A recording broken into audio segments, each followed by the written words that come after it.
Evan is 14 years old, and he knows something his father doesn't. The thought thrills him, amazes him, scares him. There is something his father doesn't know, something the owner of one of the most profitable mines in all of Seattle doesn't know.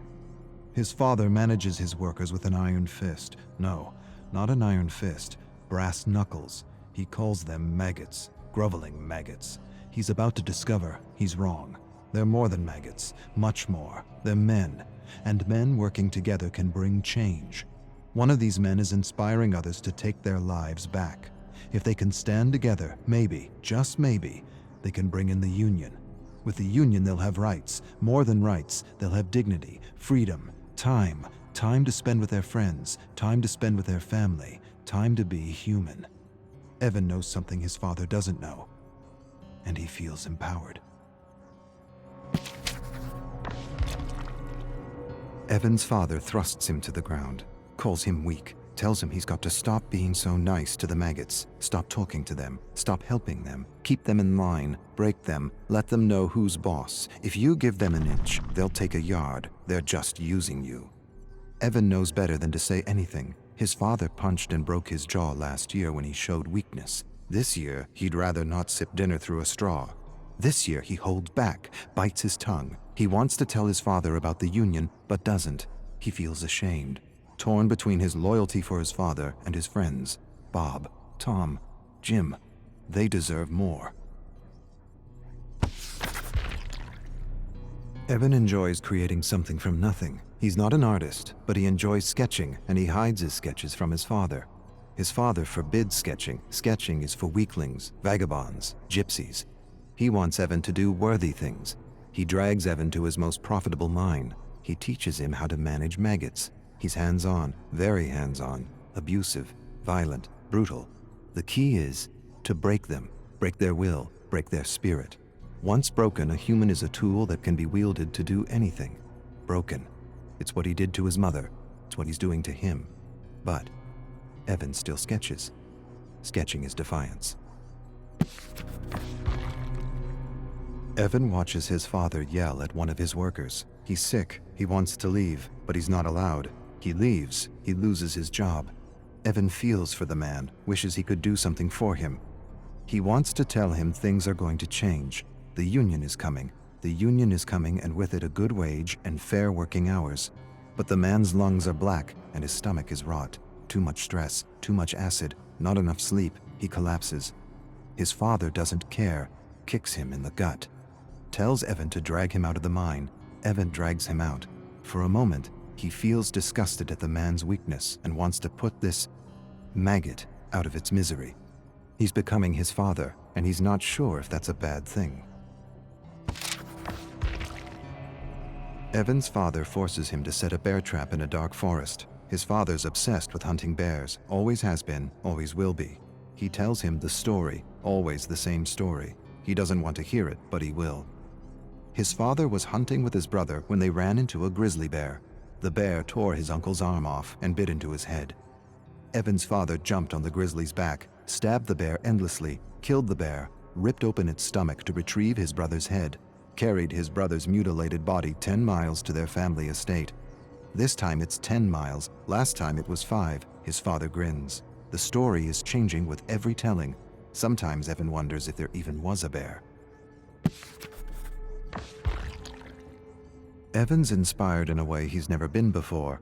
Furiously, he sketches his father in a bear suit killing his uncle. He never met his uncle, but he's seen pictures. His uncle was a philanthropist, a bleeding heart, disloyal. He would have run the business into the ground with proper wages and all that socialist crap. That's why he had to go. Evan doesn't have proof, but he knows. Deep down, he knows his father murdered his uncle, tied him up, left him for a bear. There was no knife, no fight, no honor, just a terrible death for a disloyal worm. Evan suspects all this, and yet he doesn't feel disgusted or ashamed. He feels something else, something he's trying not to feel, something he won't admit to himself.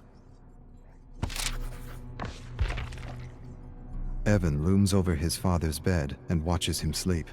He hates and loves him at the same time. Sometimes he wonders what his life would be like without him. He owes him so much, and yet he's miserable and alone. He raises a massive gray stone and holds it there for a long minute that feels like forever. He could be free, truly free. But he can't. Not like this. He could free himself in other ways. Accidents happen, hunting accidents, mining accidents. He could lure him into the bowels of the mine and ignite a stick of dynamite. No way he'd survive. But despite it all, Evan can't do it. His love is bigger than his hate. He owes him too much.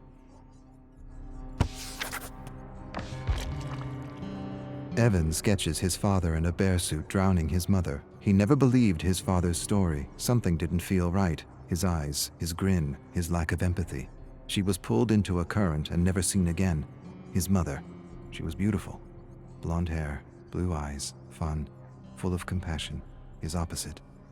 She didn't just go out to swim one morning and never come back. She was getting in his way, and no one gets in his way. Not even family.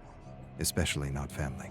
Obedience or death. Evan's tired of obedience. Yes, he's loyal to his father, but he's also loyal to his friends. They talk to him, encourage him, think he's a great artist. He has friends. He's never really had a friend. His father wouldn't allow it. Waste of time. They're using you. Yes, he's loyal to his father, but he's also loyal to his friends. They deserve better. Evan's father stares at him across the dinner table. He knows. Maybe he doesn't know, but he senses something's amiss. He has that look in his eye, that look that tells Evan he's in for it. He chews on a fatty piece of rabbit and hopes his father doesn't say anything. He should have known better than to keep something from him. His father knows. He always knows. Last year, Evan lost his cool on a man who said something about his mother. He almost beat the man to death with a 2x4 while his father watched and laughed. The authorities pulled Evan away. He smiled at Evan and knew what he wouldn't admit to himself. He enjoyed beating on that man, not because of the insult, not because he felt threatened, but because he felt powerful. His father smiled. Apple doesn't fall far from the tree, eh? Evan finds his sketches torn to bits. He puts the pieces together, all of them accounted for, except one. He doesn't have the picture of his drowning mother. His father enters his room. Despair and dread overwhelm him. He waits for a blow that never comes. Instead, his father tells him he has instinct, and instinct is everything. He tells him he inherited his instinct from his side of the family, the same instinct that told him Evan was keeping something from him. Don't pretend, I know. A few of your maggot friends sold you out for a few dollars. Evan starts but doesn't say anything. Can't say anything. The words are caught in his throat. He apologizes. His father says nothing, walks away. Evan follows him to his bedroom where he sees the picture of his dying mother, framed above the bed. His father tells Evan he will learn a lesson tomorrow, one he hopes he understands. Evan stares at his father and feels hate. Hate for the maggots who betrayed him, and for his father, respect. No, not respect. Admiration.